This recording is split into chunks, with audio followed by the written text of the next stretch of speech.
Welcome to Talking Hoosier Baseball for Wednesday, March 16th, 2022. I am Carl James, joined by Cassidy Palmer and Chris Feeney.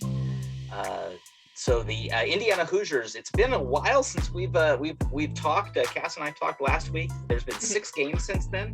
The Hoosiers have gone 3-3, winning all 3 home midweek games and dropping all 3 road games at Troy over the weekend. So we'll be having a bit of conversation about both of those situations. We'll just be talking about the state of the season so far. Chris will hand out some hardware. I think Cass is going to bless us with some statistical goodness. So who wants to get us started?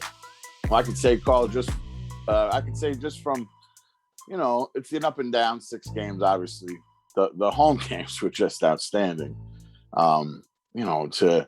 To just continue the undefeated work at the Bart, the power, the bombs, all the runs scored, but then to flip that for that road series where it just seemed like, Friday, not a lot of offense, and then Saturday and Sunday, not a lot of offense late.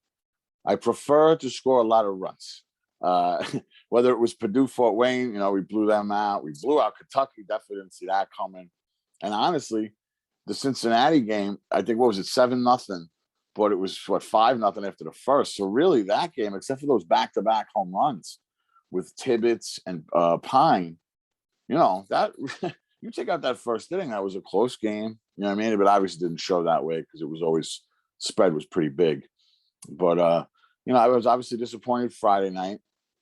I really thought the way Perkins was throwing that, we'd get some runs on the board and that would be it. We'd get a nice start to the series, but we couldn't. The offense, late 9th inning, just couldn't get it done. And that was obviously frustrating to score some runs early against the, what were they? I don't even remember. Troy, the Trojans. Yeah, I couldn't remember. Yep. Troy Trojans. They scored some runs on them, but we couldn't get anything late on Saturday and Sunday. And it was frustrating to get swept on the road, absolutely. 3-0 at home, 0-3 on the road. It is what it is. But there was some real offensive production at home, and it was fun to see. Really, really enjoyed beating Kentucky. And I know that game's 20-7, but when we were sitting there, 8-7, bases loaded, going to the pen, that was still a ball game, obviously. Oh, yeah. So, that one was it ended up a football score. But at 8-7, bases loaded, who knew what was going to happen? It was exciting. A lot of people at the bar. It was a fun time. But so it's a little of everything. It's a lot of mixed emotions for the 6 games. Oh yeah. So I'd say right now, like Cassidy, what do you think you really like about what IU has been doing lately? So one thing, I guess on the offensive side is batting with 2 outs. That's one of the things that's really standing out. And I know we've talked about the team's actually been pretty low in striking out with runners on third and fewer than 2 outs. But this team's batting .302 with 2 outs on the season. And actually batting .250 with 2 outs and runners in scoring position. That's what's winning games right there. That is where the team is putting themselves in good position, is getting those 2 out hits, especially with runners in scoring position. That's probably the difference maker in maybe not in the 20-7 win against Kentucky, but in some of these other wins where the team is kind of going hit crazy and run crazy. It's those instances of getting the 2 out hits. So for me, that's what's really standing out so far. But even in a blowout, Cash, a lot of the add-on runs were with 2 outs. Oh yeah. So if those don't happen, right, it isn't a blowout. Right. So even though they're happening in blowout games, I think your point is spot on. The 2 out hits from freshmen. I mean, obviously you don't break it down that way, but damn, I feel like every other night we're getting 2 out knocks from kids. Yeah. Yeah. And it's big time. It's definitely, it makes the game a blowout, right? So that's still important. Just yesterday, we've got 1, 2, 3, 4, 2 out base hits from freshmen. Damn, see, she does have it broken down. And a combined 2, 3, 4 RBI on those base hits with 2 outs. The best kind. By the freshman. Yeah. I'll take that. And that doesn't include Matheson's home run, because that was a leadoff.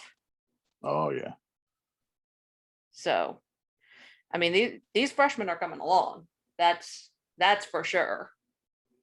To think they're doing it with 2 outs is even more important, I think. Oh yeah. It's a huge stat for anybody on the team.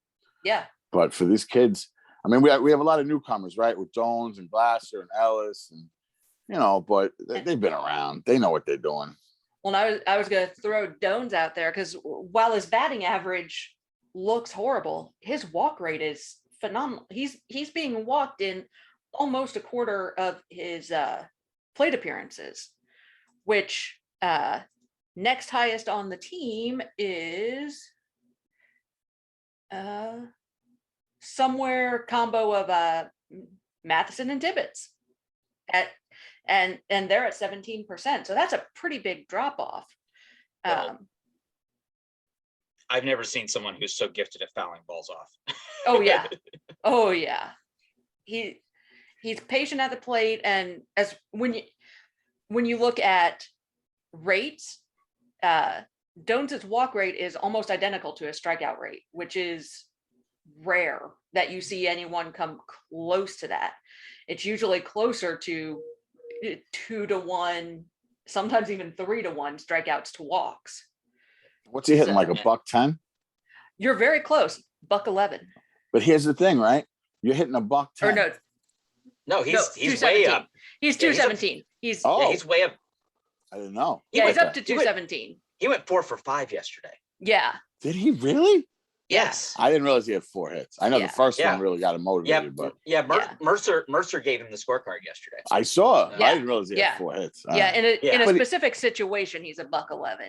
But either way, I'm sure this guy, whether it's 100, whether it's 110 or 220, I'm sure he's not happy with that number.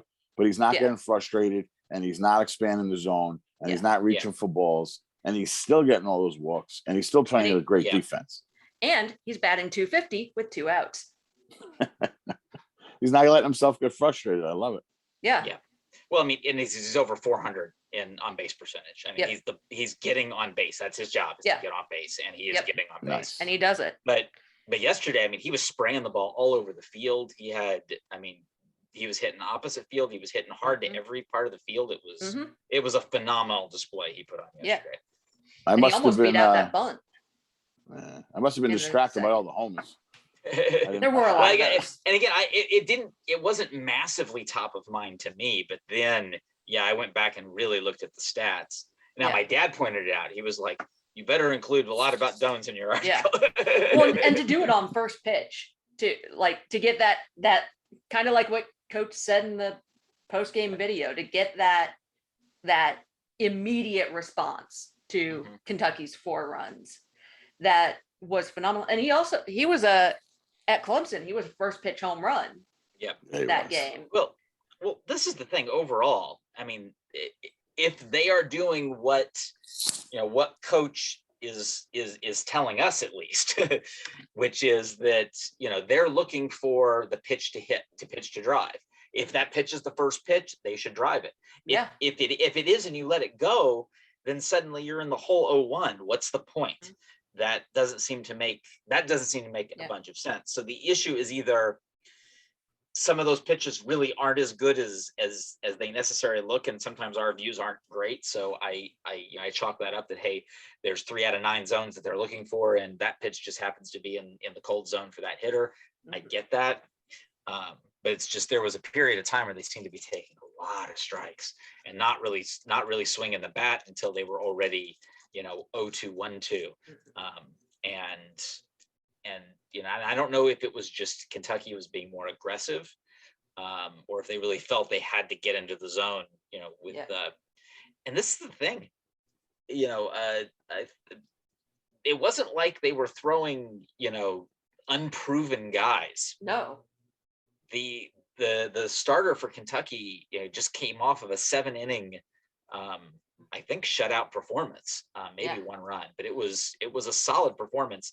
He had gone at least 5 innings in each of his 3 outings Yeah. up to this point. Although it did throw me off to see another Logue out there, because I remember the older Logue, and I was like, no, surely not. And then on the call, his brother. Oh, okay. Yeah. But Yeah. it was it was they had a plan for him. Obviously they've had this a lot. I think part of it, they said, is they've really focused on some of these starting pitchers, and IU's actually done a pretty good job of like driving them out in the first inning, and then it's like, okay, now we didn't prepare for the rest of the team, and now we have to hit against the rest of the team now, since we drove the starter out, and but they got a little over 2 innings with Logue, so yeah. Yeah. Well, and looking back, going back a little bit of what you said with getting down in those 0-1 and 0-2 counts, actually on the season so far, the team's only hitting 171 when they start 0-2. And that's not great. They're striking out 50 something odd percent of those at bats, and you can tell a big difference when they start 3-0, which is comparatively more rare on the season. They're hitting 417, and they're walking 70% of the time. Yeah. So it's like, patience is good to a point. If they're not throwing you anything, take all day. If they're pounding the zone, not so much. But honestly, 170 doesn't sound that bad for starting 0-2. No. So when you showed that, I was like, yeah, you are in a real, because it changes the nature of what you're doing. Well, there's 2 things. First of all, you got to from a statistical perspective, take out the fact that that's a pitcher that's executing. If they're starting 0-2, that pitcher is executing. So that means right there, it's not just that the situation's more difficult. It's not like you just walked up to the plate 0-2. You're facing a guy who's already doing what he's supposed to be doing. Or conversely, as a hitter, you're lost. Yes, it could be one of either option.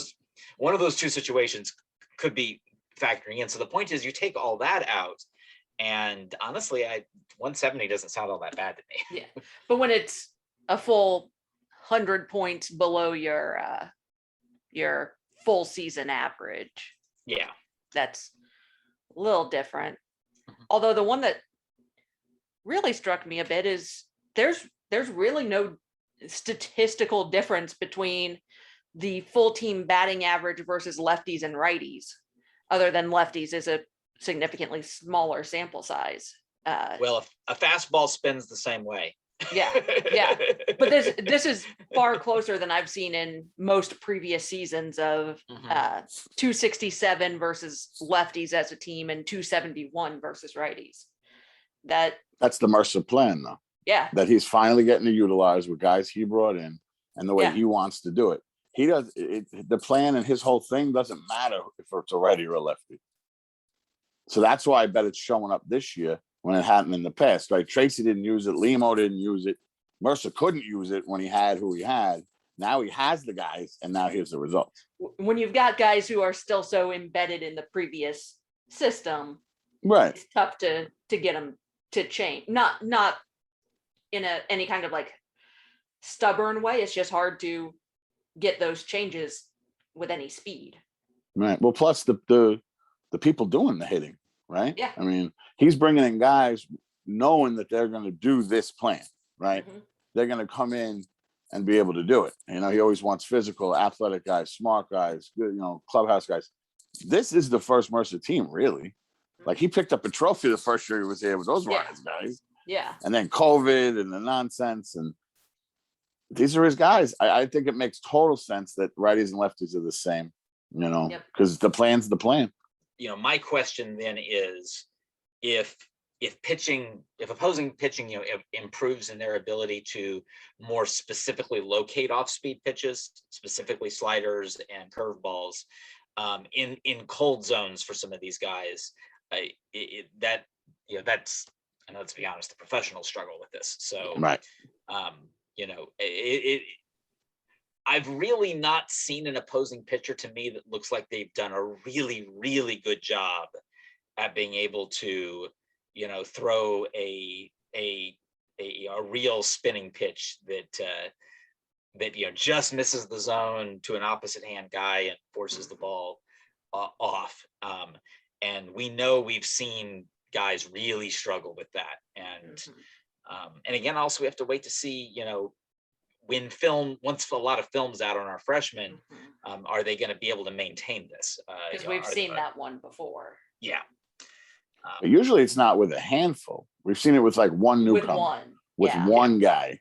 I mean, I keep writing on Twitter. It's like, all right, stop if you've heard this. Like, I understand I keep saying this, but it's all freshmen all the time.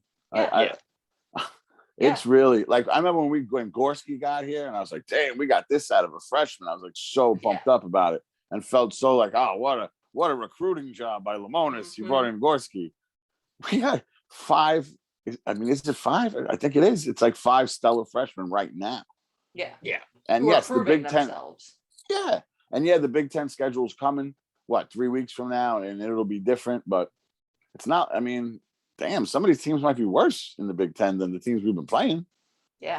So right now it kind of looks that way. The Big 10 is not, except for bizarrely Purdue. Big 10 they're playing high school teams. Well, but even Maryland lost to one of those teams this week. And that Purdue record's great for our RPI. Let's just be happy about it. Oh yeah.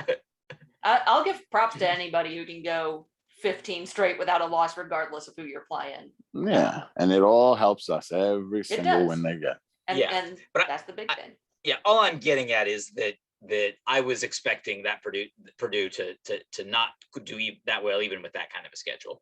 So I think Purdue, you have to say Purdue is probably better this year than they were last year. Oh, that was not hard to do that though. Yeah. No.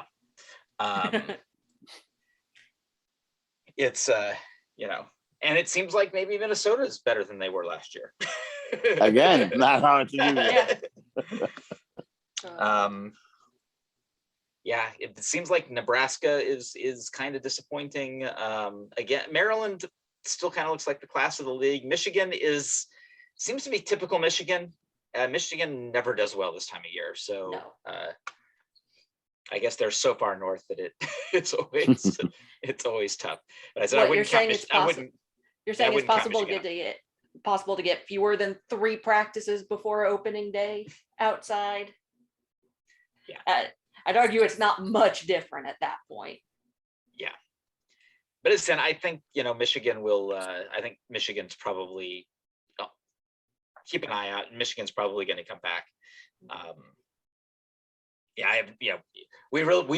Purdue's a big unanswered question until they really start facing some serious competition. Yeah. And there's people sitting around saying the same thing about us, right? With, oh, look, they just got swept by Troy. Oh, look, they're only good at home. Oh, Clemson. Oh, we didn't realize this. So, I mean, the Big 10 could go either way. I'm not saying that all those teams are worse than the teams we've been playing.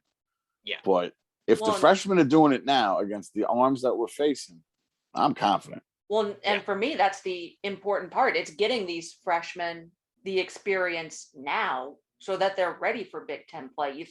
You throw some of the freshman arms in a bases loaded situation and okay, see what you can do. Sometimes that's going to be great and they'll get out of it, or they'll get out of it with a run or whatever. And other times it's going to be, you gave up 3 or 4 runs, but it's the experience to get them to the Big 10 play. Yeah, well, you're right. And the point is, guess what? None of these guys are going to be facing that situation in the Big 10 for the first time. Yeah. Because they've all faced it already. They've all faced it. And for whether that's a good thing they've all faced it, from a wins-losses perspective, long-term for the full season, it's honestly a good thing. We have to discuss, the concern. We have to be honest here and discuss the concern. Indiana's only going to be good if Indiana can throw strikes. Yep. And that's still an issue. That is still a problem that this team has. Throwing strikes and not walking guys. That continues to be an issue. Yep. That was even an issue in the Kentucky game. Yep. And in the Troy and Kentucky games. I actually counted all of these. There were 14 free passes, walks or HBPs, with fewer than 2 outs. 9 of those scored. That's 64% of them scored. That's a lot of runs right there. And the occasional 1 out, nobody on base walk, I'm not super concerned. That's not the end of the world. It's the leadoff walks followed by another walk, and that's. Oh, what about that rally Sunday? The whole thing started with a 2-out walk. Yeah. So oh, yeah. I don't want to walk anybody with 2 outs either. No, but if I have to choose between a leadoff walk and a 2-out walk, I'm taking the 2-out walk. Not Sunday. That thing got messy quick. Oh yeah. Austin brought it up on the radio. He said the first, I think it was 14 runs that Troy scored. 10 of them got on free pass, walks or hit guys. And it was like they're like the 90s Yankees. You walk a guy, they score. You hit a guy, they score. You make an error, they score. It was just getting ridiculous. He was all over it though. He really was a fair broadcaster and just nailed home the point that every single guy that we've walked or hit seems to have scored. And it was during that 2-out rally on Sunday, the second game, that he brought it up, because it was happening right in front of him. Yeah. And what happens is, I know it's young guys, but this has been going on since Clemson, and they brought it up on, I think it was the Big Pod, like maybe this is something Indiana's going to have to deal with the whole season and have to, bob and weave against it. But I would think that they got to improve it somewhat. Maybe not a full-on improvement, but it's got to improve somewhat. I mean, the point is we're not in there, so we don't know what's really driving it. The thing that concerns me about it is that it seems to have occasionally spread to guys that we know, that we've known. It's not just the freshmen or the new players. Well, I say that there's a couple of guys that have, for the most part, have avoided it. Perkins, I think, has mostly avoided it. He had that 1 inning. I accept the explanation that poor weather, right? That was weather, because he fixed it right after. He fixed it, yeah. But we have some veteran guys that have fallen into this habit too, and who weren't necessarily doing it early in this season, where they were fine. That was you have the one guy who was throwing strikes in Clemson. Suddenly is the guy who's not throwing strikes in the later series. And I don't know, those things concern me, but then again, I don't know. We don't know how they're being driven from Coach Glant.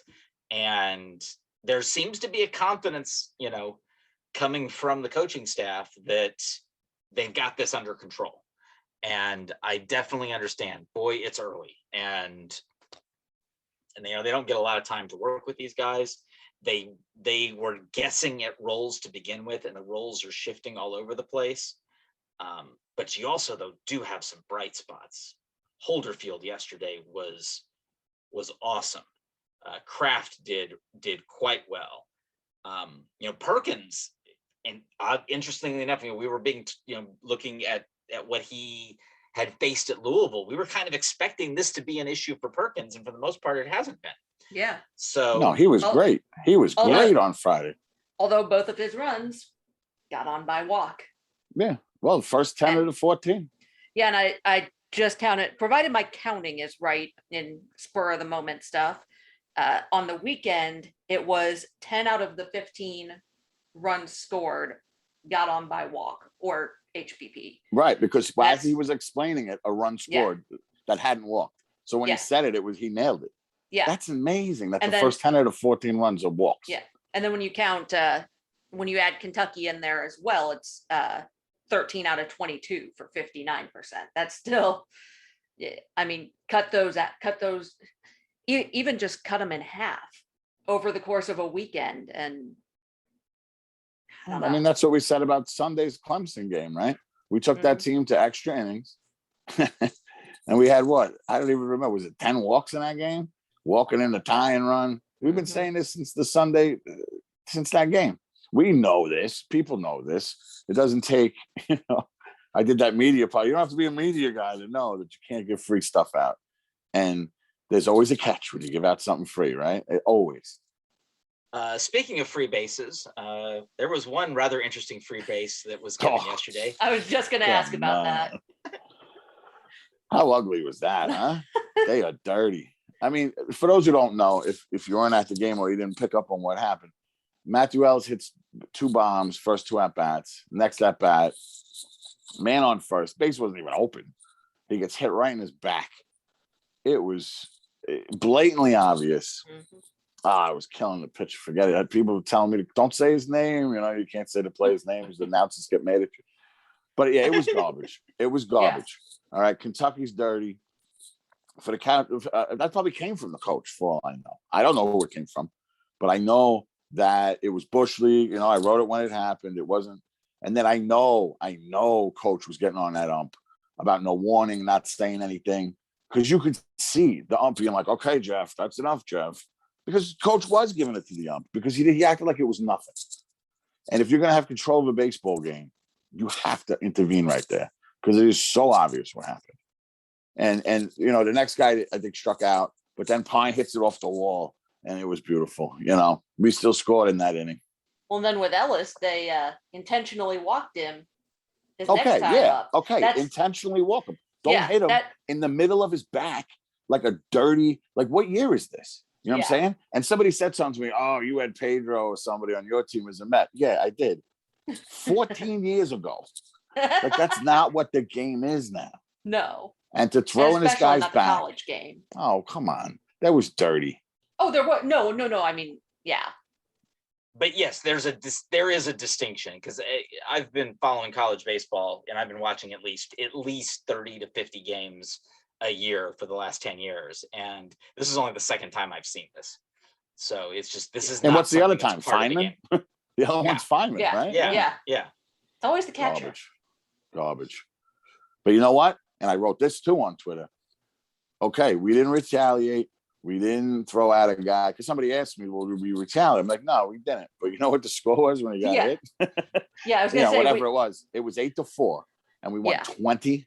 I was going to say, we retaliated by running it up to a football score. Yeah, I think especially that last run, that was the sending him home for a close play at the plate to get the 20th run. Yeah. I think that probably might not have happened if this had not happened. Yeah. So I was still hoping we'd get the extra point, and we never quite got there. Nah, that was dirty. I'm surprised the coach even okay, if it's not from the coach, get out on that mound the minute it happened. Yeah. Get out there and say, this isn't how we play. And I looked over. Nobody moved. Nobody said a word. There wasn't even like, oh, what's going on, right? But you could see like a reaction. Nope. Game just went right along. So, you know what? You can play dirty like that, and you can get on a bus and get smoked 20-7. Yep. Make for a nice long bus ride back. Oh, yeah. I hope John lets you come back. Well, hey, the women have to play there this weekend, so. Yep. Yeah. Nah, that was trash. But I also like how Ellis, just went right to first base. Yep. He didn't phase him. Although the ump absolutely followed between him and the mound, but most of the way down the base. But doesn't say a word. Right, but that's my thing is, the ump knew. I mean, he walked him down most of the way to first. So but you're saying that the ump was more concerned with Ellis retaliating. Correct. Yeah, but Ellis was like, I'm going to first. but that means the ump realized it was a situation in which retaliation was a legitimate concern, theoretically. And chose to do nothing about it. Right. And that's what's worse. Yeah. I'd rather his head be up his ass and act like he didn't know. Yeah. But he obviously knew and did nothing. Yes. Did nothing. So between the pitcher and the ump, the whole thing was trash. But I thought it was awesome that Schwarber retweeted his bomb. Yes, I love that. And I showed that one around the office a bit today, and everyone was like, that guy is huge. That guy can swing the bat. Yes. And it was fun to watch. I'm like, oh, and those weren't even his farthest hits. Like he hit one, I think it's like 485 feet at Missouri State. You saw the bomb. Oh yeah, that one was that one was nuts. And then even Colopy's home run toward the end, that one, I don't know if maybe it looked a little bit more impressive on TV, but it seemed like he just obliterated that one. And then I'm looking and it's like 400, I think it was 436 or something. And I'm like, that's good. That is very, very good. But when you've seen a 485 on the year, the 436 doesn't look quite as impressive distance wise. Well, I think it got up and high and so high so quickly that it was hard to track. Yes. The ball just disappeared.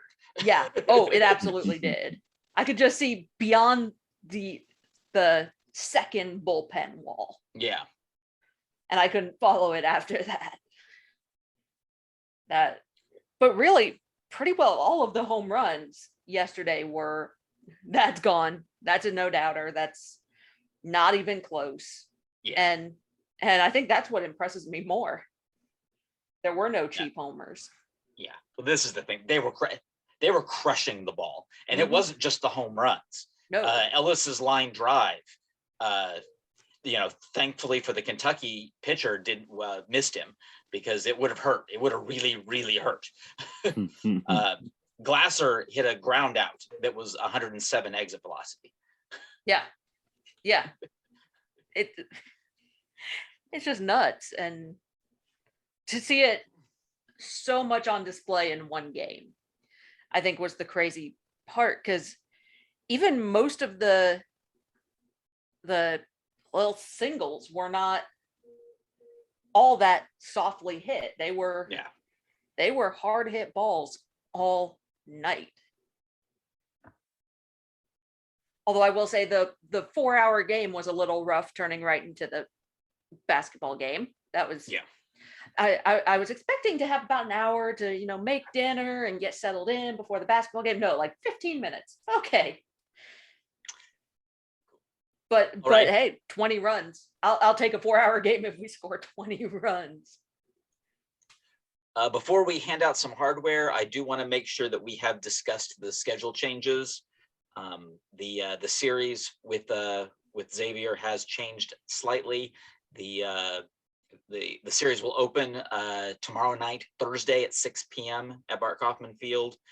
There will be no game on Friday. That's when the bad weather is expected to be the worst, is on Friday.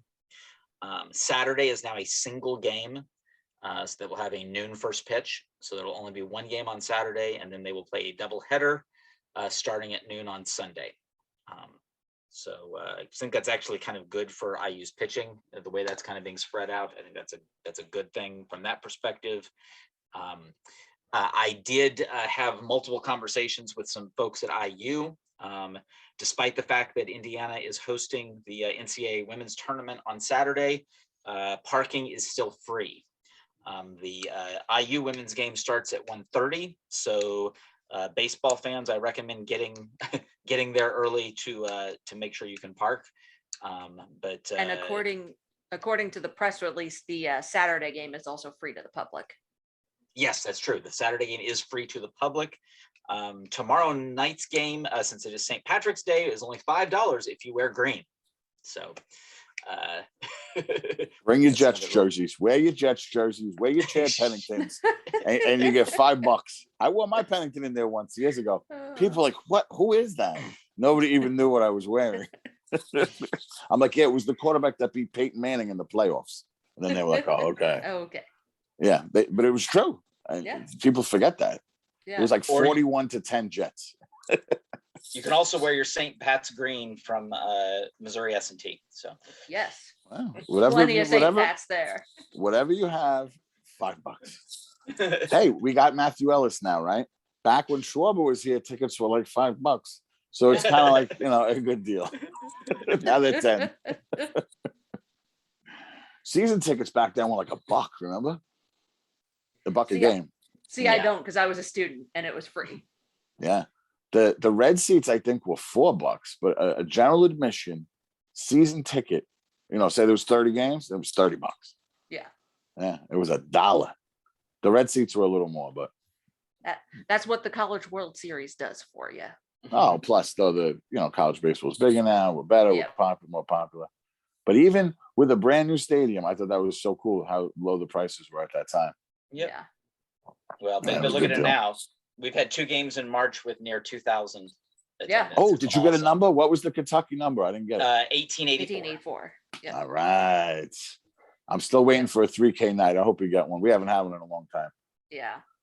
But That we know we can do it. We Oh, need the yeah. warm weather, April, May for Yeah. that, I believe. And it needs to be consistently good, and it's not going to drop to 35 degrees by the 6th inning. And hey, we've done it on a midweek though. That Louisville game with Heron was Yeah. 3K. We've had Yeah. 3Ks on Yep. weekends before. Yep. I mean, it's probably going to come down to also, the quality of the competition. It tends to ramp up with better competition combined with the good weather. I'd say if we had Purdue at home, that'd be a contender. Yeah, unfortunately, Louisville and Purdue are both road series. Michigan's a road series. Right. You No know, big draws at home, I don't think. No. They're really well.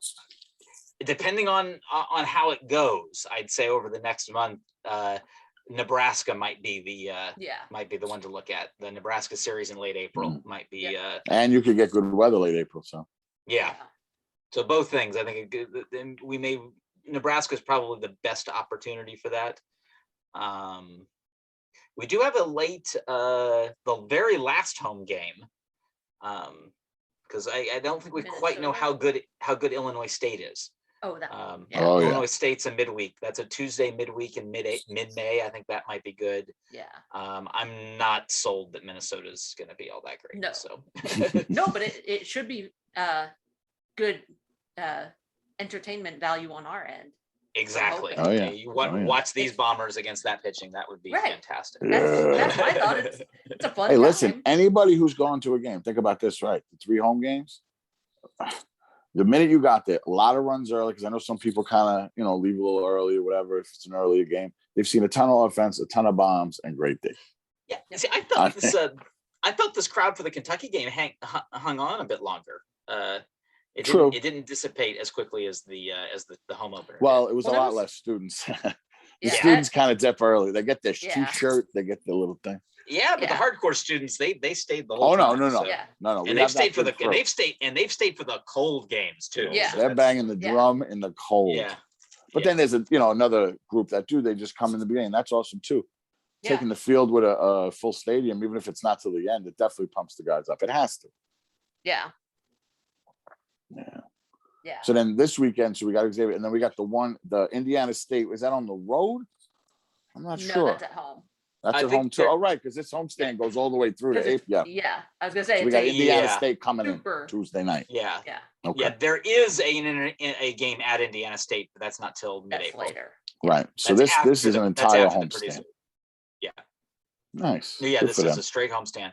Yeah, they do not need this. It's just gonna be nice. They're gonna get to sleep in their own beds. Oh, yeah. They don't need to. Yeah, it's just they've been spending so much time on buses that's just something they don't need to do for a while. I was gonna say no midweek buses. That's I was glad about that's a that. nice bit. Yep. IU basketball is doing enough crazy traveling. We don't got to have the baseball team do it. Oh. And what's nice is the first 5 road games are all in state after the homestand. Oh, yeah. So Nice. Evansville, West Lafayette, Terre Haute. It's not until April 15th that they head to Piscataway to play under the sun. Under the sun. Under the sun. How are you a D1 school and don't have lights? Yeah. Terrible. Okay. Hey, at least they have baseball. At least they have baseball, Wisconsin. Yeah, they were making fun of it on 11.7 about a school that doesn't have it, and like, how can you be a D1 school and not have lights? And I'm like, I don't want to tell you that there's a Power 5 school that does. Yeah. Well, what? Yeah. 2 years ago? Oh, with COVID, I get all mixed up. But Michigan State just got lights too. Yeah. I think it was 2 years ago. Yeah, but they got the cool. They got the cool lights. So They did. They also have a hill in their outfield. So yeah, All right. take anything there with a bit of a grain of salt, because Yep. Yeah.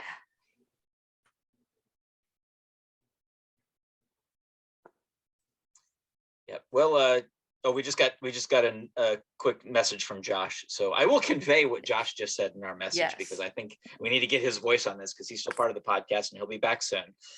But he really wanted to stress that the pitching is not that far off. That they are getting the pieces together. So that's Josh's 2 cents, and I'm putting out here on the pod. Tell them to get the strikes together too. More strikes. That's what we need. Yep. All right. Well, let's hand out some hardware. Chris, who are getting the red belts for these 6 games? All right. So again, like we said, it's 6 games, so it's a lot to really look at and dissect. And honestly, there wasn't a defensive standout moment that I could really put my finger on. There wasn't the robbed home run. There wasn't a big double play turn. There wasn't, because honestly, we got swept on the road, nothing big and game changing. And we kicked a lot of, I already said it, we kicked a lot of ass at home. So, there wasn't a one thing. So to try to give a cumulative award, it's going to go to Josh Pine. Okay. Josh Pine's going to get the defensive red belt. He's played an outstanding third base from day one, honestly. We noticed it in Clemson, and it's just continued, right? He's really shown that he knows how to play the position. He's got the baseball smarts. They kept mentioning slow heartbeat, right, for like batters and pitchers, but I think he's got one as a defender because, the hot corner, it's coming, right? It's coming, and then it ain't coming like it did at Linton. You know what I'm saying? So he's able to keep his cool and make it happen.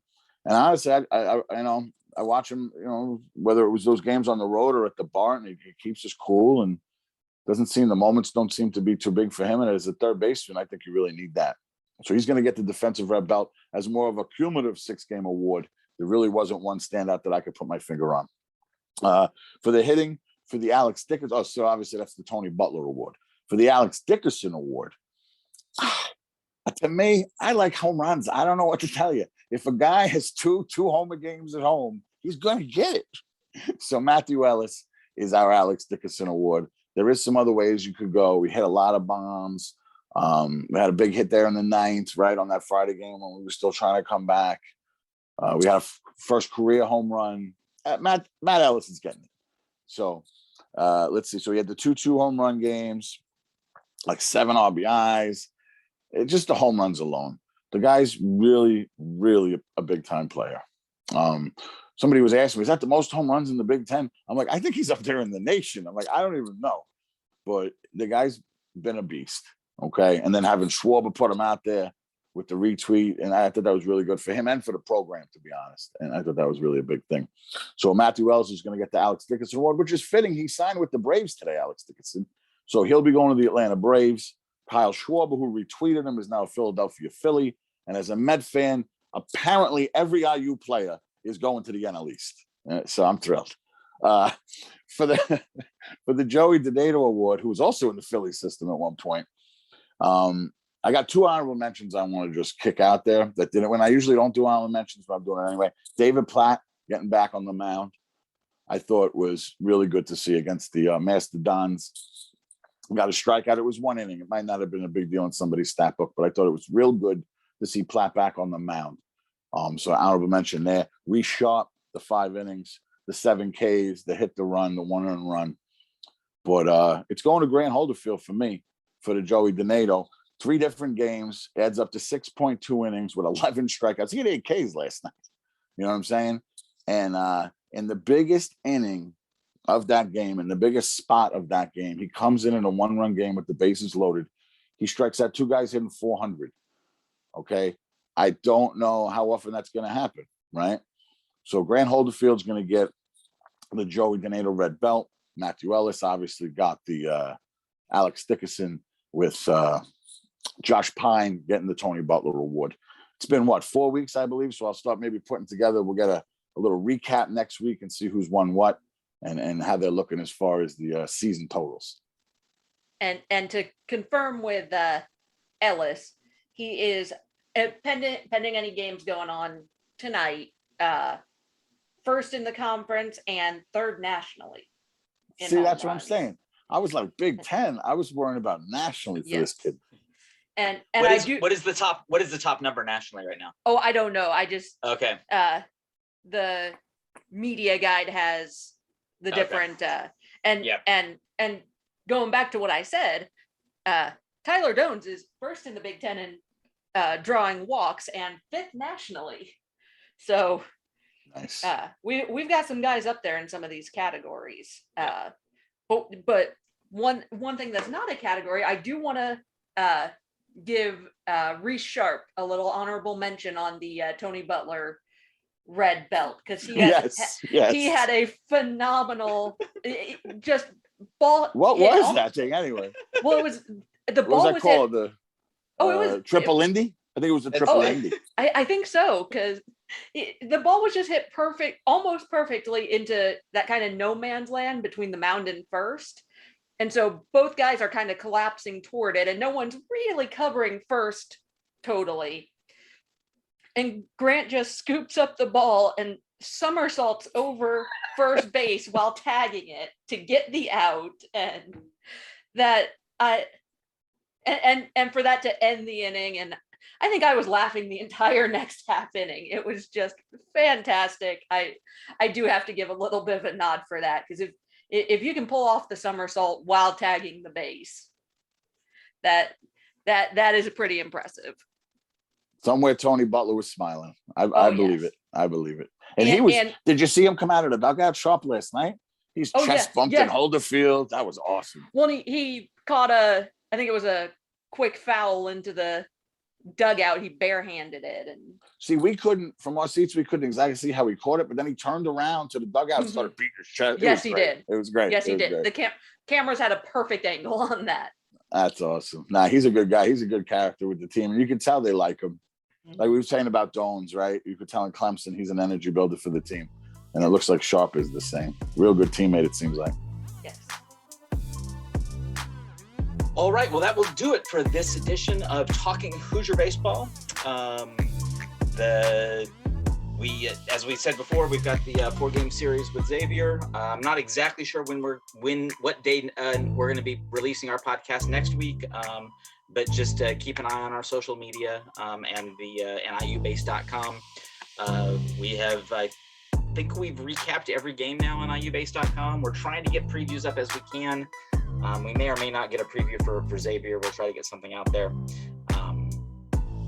We will have our reporter, Gary Creech, will be back with us for the second half of the weekend, and he'll be handling the recaps. So keep an eye on IUBase.com.